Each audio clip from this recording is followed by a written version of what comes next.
Begin with new information on the failed effort to save James Foley's life.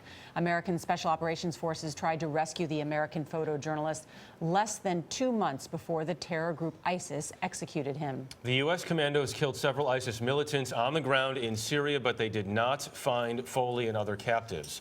Margaret Brennan is at the Pentagon, where officials released some details of that raid. Margaret, good morning.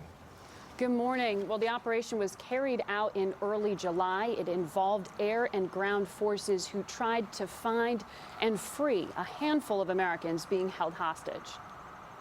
Heavily armed Black Hawk helicopters dropped 24 Special Operation Forces commandos in northern Syria near Raqqa.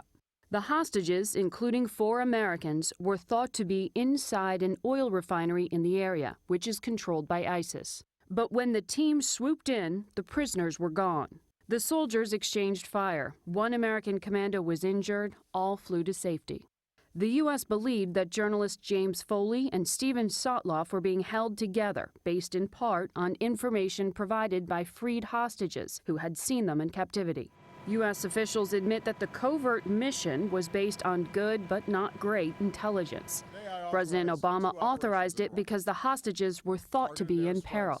The mission was revealed a day after ISIS posted video of Foley being beheaded.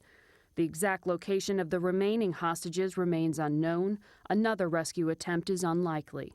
The U.S. military mission in Iraq remains narrowly defined as humanitarian and aimed at protecting U.S. personnel and facilities, not hunting ISIS leaders. There are at least 5 Americans being held inside of Syria, a country that's in the midst of a brutal war that has allowed ISIS to carve out a safe haven. Now, this is the first time the U.S. has acknowledged any operations inside of that country. ISIS has freed other hostages whose own governments helped to pay for their release. All right, Margaret, thank you.